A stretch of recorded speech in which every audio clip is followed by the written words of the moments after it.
সুপ্রিয় ভিউয়ার্স, আমরা চলে আসলাম সুলতানপুর গ্রামে পশ্চিম পাড়া ফরিদ ভাইয়ের চায়ের দোকানে। কারো জানা অজানা চায়ের দোকানটি আসলে সুন্দর। তিনি তৃপ্তি অনুযায়ী চাটি তৈরি করে, আসলে অসাধারণ। পোড়া পাউরুটি, মালাই চা, দুধের সর দিয়ে তিনি বিক্রয় করে। মাত্র 20 থেকে 30 টাকা কাপ বিক্রয় করে। আপনারা বিস্তারিত একটু ধৈর্য সহকারে শুনুন। আশা করি অবশ্যই আপনাদের ভিডিওটি ভালো লাগবে। আসলে অসাধারণ। আমি একদিনকে যেয়েই তার দোকানে গেলাম, তার সঙ্গে সরাসরি আমরা কথা বলি। আপনারা বিস্তারিত শুনুন ভিডিওর মাধ্যমে। ভিডিওটি স্কিপ করবেন না, স্কিপ করলে আপনারা বুঝতে পারবেন না। অসংখ্য ধন্যবাদ, দেখতে থাকুন। দর্শক, আমরা ফরিদ ভাইয়ের চার দোকানে চলে এসেছি। আসলে এটা সুলতানপুর গ্রাম। ফরিদ ভাইয়ের সঙ্গে চা বানাতে বানাতে কিছু কথা বলবো, আপনারা বিস্তারিত শুনতে থাকুন। আশা করি অবশ্যই আপনাদের ভালো লাগবে।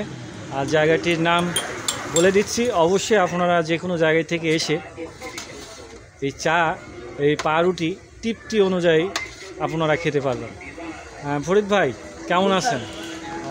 সেই তুলনা অনুযায়ী আপনার ব্যবসাটা কেমন চলে দাদু ভাই? মোটামুটি চলে। এই যে আপনি দুধ চা বানান, এটা কত করে কাপ ধরেন ভাইয়া? 20 টাকা 30 টাকা। আসলে সুন্দর চাটি বানান। আপনার সঙ্গে কথা বলি বানাতে বানাতেই।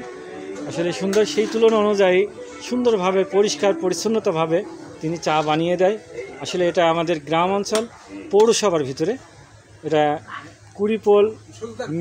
কুড়িপোল সুলতানপুর মাঝামাটি। এটা সুলতানপুর এরিয়া। এই এরিয়াটার নাম কি জানো ভাই?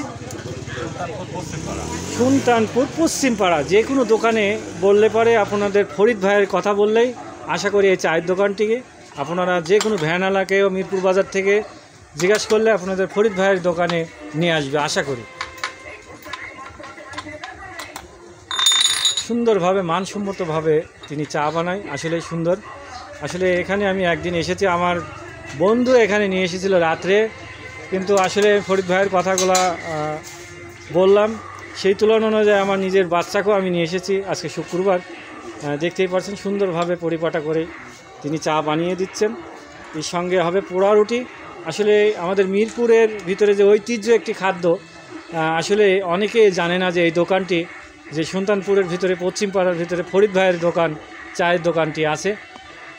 অবশ্যই আপনারা যে কোনো জায়গায় থেকে এসে খেতে পারবেন। আপনারা যে কোনো বন্ধুবান্ধব সার্কেল নিয়ে এসে এখানে বসে তৃপ্তি অনুযায়ী খেতে পারবেন আশা করি। সুন্দর একটি নিরিবিলি জায়গাটি, বসার পরিবেশটাও অসাধারণ। ভাই, বিকেল থেকে কয়টা পর্যন্ত? রাত 10টা পর্যন্ত না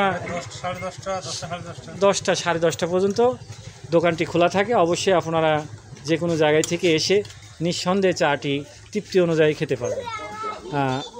কাকু, আসসালামু আলাইকুম। ওয়ালাইকুম আসসালাম রাহমাতুল্লাহি ওয়া বারাকাতুহু। এই যে আমাদের ফরিদ ভাই দোকান দিয়েছে, কত বছর ধরে হলো? এটা হলো তাও 8 বছর 9 বছর মতো। 8 বছর। আসলে কি দোকান কি তার বাজারে ছিল না এখানেই? না, বাজারে ছিল না, এখানেই দোকান দিয়েছে। এখানে সেই তুলনা অনুযায়ী আসলে আমাদের ফরিদ ভাই চাটা ভালো। হ্যাঁ, সেই চাটা ভালো। এটা গ্রাম অঞ্চলের জন্য সবাই কর্ম করে এসে এখানে একটা বসার একটা সুন্দর পরিবেশটা হয়। আসলে দেখতেই পাচ্ছেন জায়গা থেকে লোকজন আসে।